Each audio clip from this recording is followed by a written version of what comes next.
Hoje vamos falar de Narciso.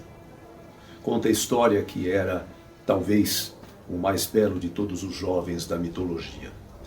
E por ser o mais belo, a história conta que ele fazia com que muitos deuses e ninfas e outros seres mitológicos se apaixonassem perdidamente por ele. Ele trazia na sua história a marca de muito sofrimento, porque deuses, deusas, ninfas se apaixonavam e não eram correspondidos por Narciso. Viviam perdidamente ligados a ele, sofriam muito, mas não tinham da parte dele uma resposta, um retorno a esta paixão, a este amor. E talvez a história mais trágica de todas, a mais triste, envolva justamente uma das ninfas, a ninfa Eco, que nós vamos falar dela. Mas antes, vamos colocar aqui 4 características que, no meu modo de ver, são muito marcantes no perfil de Narciso, na personalidade de Narciso. Características que eu acho que podem nos ajudar a entender melhor essa história toda.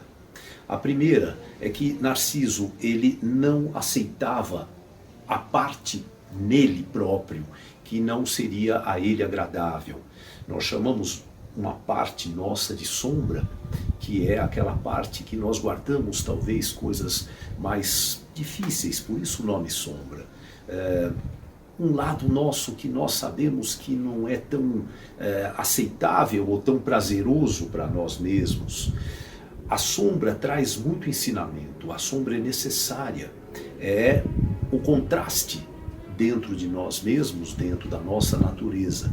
E Narciso não acreditava e não aceitava na sua parte sombria. Ele vivia apenas identificado com tudo aquilo que nele proporcionava e trazia prazer e bem-estar. A segunda característica é que ele não desenvolveu respostas emocionais. Havia nele uma certa frieza, havia nele uma reserva, uma apatia, não havia respostas emocionais. Uma terceira característica é que ele empreendeu uma viagem para dentro de si próprio. Narciso, ele vivia no seu mundinho. Era um belo jovem, despertava muita paixão, como eu disse, mas não havia interação. Ele não tinha respostas emocionais, ele não lidava com a sua parte mais difícil ou sombria, ele negava e não aceitava aquilo que nele poderia ser desprazeroso. Ele só valorizava e só via o que dava prazer e bem-estar a ele. E ele também empreendeu essa viagem para dentro de si próprio, aonde ele vivia no seu mundo. E uma quarta característica, ele se protegeu, ele se blindou de uma certa forma. Então havia paixão, havia o amor, sofriam por amá-lo, mas ele era alheio a tudo isso. Ele não interagia com nenhum desses sentimentos, não importava quem sentia este amor por ele. E contam que a ninfa Eco era uma ninfa também muito bela e que gostava muito de falar. Ela se comunicava e falava muito. Num determinado dia, Juno, a esposa de Júpiter, indaga a ela, que era uma moça muito falante, que conhecia muito ali, uma ninfa muito falante, que conhecia muito ali o que estava acontecendo à sua volta. Juno chega a ela e pergunta aonde estava o seu marido, onde estava Júpiter. E ela tenta acobertá-lo. Com um certo receio de estar envolvida numa história daquele tamanho, ela não mente, mas também não fala a verdade. E Juno percebe que Ninfa está acobertando os erros, está acobertando Júpiter. E aí ela resolve castigar essa ninfa. Como ela gostava muito de falar e de se comunicar, Juno fez com que ela não falasse mais. A única coisa que ela poderia, no lugar de falar como ela falava e se expressava, era repetir as últimas palavras que ela ouvia alguém dizer. Se eu dissesse a ela, está muito frio, ela diria, muito frio. Eu não gosto de frio. Não gosto de frio, ela diria alguma coisa como gosto de frio. E assim ela ia apenas fazendo o eco, daí o nome, daquilo que ela ouvia as pessoas colocarem. Essa ninfa se apaixona perdidamente por Narciso e passa a segui-lo. mas de uma forma velada, escondida. E num desses momentos, num desses episódios, Narciso está caminhando no meio da floresta e ela está observando ele, escondida pelo meio da mata. E ela se descuida e faz muito barulho. Narciso para, observa a sua volta e diz: quem está aí? Apareça! E ela diz: está aí, apareça. E ela sai do meio da mata e fica muito ali emocionada de estar próximo a ele. E num gesto ela levanta os seus braços pedindo a ele um abraço. E quando ele observa esse gesto de eco, ele diz: eu prefiro morrer do que te abraçar. Algo do tipo, ele diz. E ela repete: morrer a me abraçar. Essa história tem várias versões neste momento. Duas são talvez as mais favoráveis, as mais interessantes. Numa das versões ela fica tão amargurada, tão melancólica por ter sido rejeitada, por não ter aquele amor profundo que ela tinha por Narciso correspondido, que ela vira uma estátua de pedra, ela se petrifica. Numa outra versão, no lugar dela virar uma estátua de pedra, ela se recolhe com toda essa melancolia, com toda essa tristeza interna. E ela vai para dentro de uma caverna e ali ela definha e morre. Todos revoltados com aquela situação onde Narciso havia exagerado na mente de muitos deles, além de provocar muita angústia, muita tristeza, amores que ele não correspondia, que ele era alheio quando disse, desta vez ele leva Eco, esta ninfa, à morte. Pedem para que Narciso seja punido. E a punição veio de uma forma interessante. Impuseram a Narciso que ele vivesse aquilo em si mesmo. Que ele também vivesse este sentimento que ele provocava nos deuses, nos seres, nas ninfas, como eu disse.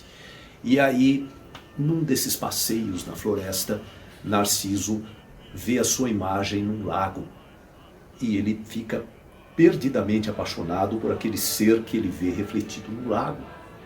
E começa a desenvolver um diálogo com aquele ser e estende o braço, e quando ele entra com o braço na água para tocar o rosto daquele ser, a água turva e ele acha que o ser desapareceu e fugiu. De repente a água volta a ficar espelhada e este ser, que era ele, volta a aparecer. E nesta situação, ele apaixonado, ele também vive esta rejeição, esse desamor, e conta a história que ele morre da mesma forma que ele provocou a morte da ninfa Eco por um amor não correspondido e vira justamente a flor, a planta, a flor Narciso. O mito de Narciso, pelo que se desenvolve, se sabe, ele traz uma história muito interessante por trás dele. Apesar de ser um mito, como todo mito, ele encerra aspectos muito reais, muito favoráveis. As crianças, assim que se desenvolve, crianças que vivem durante o início da vida, encarnados, desamor, desafeto, que não conseguem ter as suas necessidades básicas de criança recém-nascida supridas. Necessidades básicas, cuidados, respeito, segurança, afeto, alimentação. Algumas são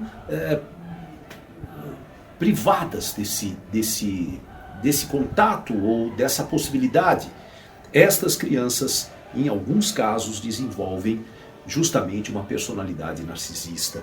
Elas se fecham quando adultas e tentam fazer com que todo aquele afeto que deveria ser buscado no outro e no mundo fosse buscado dentro deles mesmos.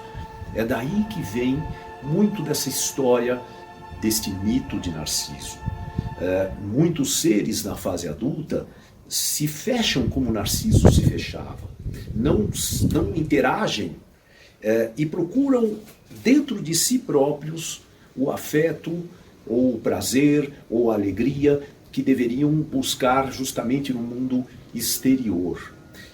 Outra característica de pessoas que se desenvolvem desta maneira, com esta personalidade narcisista, é justamente aquela que eu me referi quando falei de Narciso.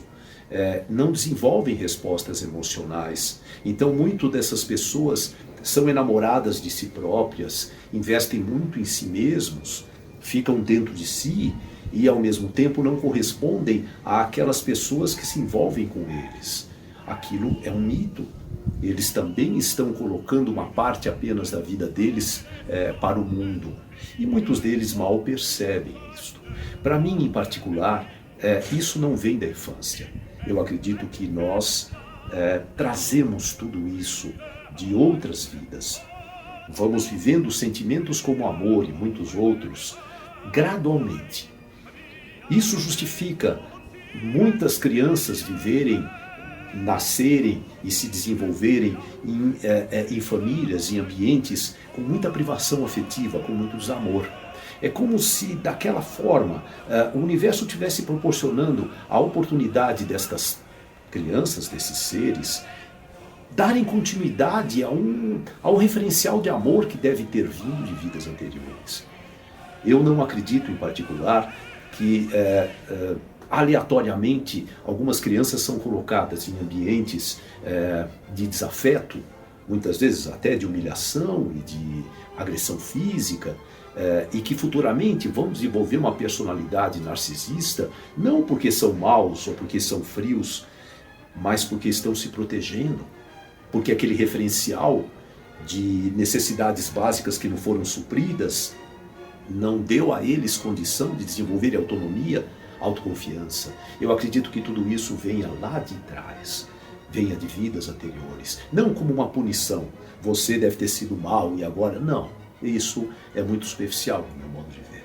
Mas eu acho que nós, quando expostos a situações de desamor, temos ali um grande ensinamento, uma grande possibilidade de trabalharmos a maneira pela qual o afeto, o amor, o sentido de tudo isso está dentro de nós. Toda vez que o desamor se instala, toda vez que há situações onde eu não me sinto suprido, eu estou seriamente desafiado pelo universo a descobrir muito mais a meu respeito e descobrir e me aproximar muito mais desta força chamada amor e desfrutá-la de uma maneira mais positiva. Pelo menos eu acredito nisso. Muito obrigado por me ouvir e obrigado pelo carinho de vocês.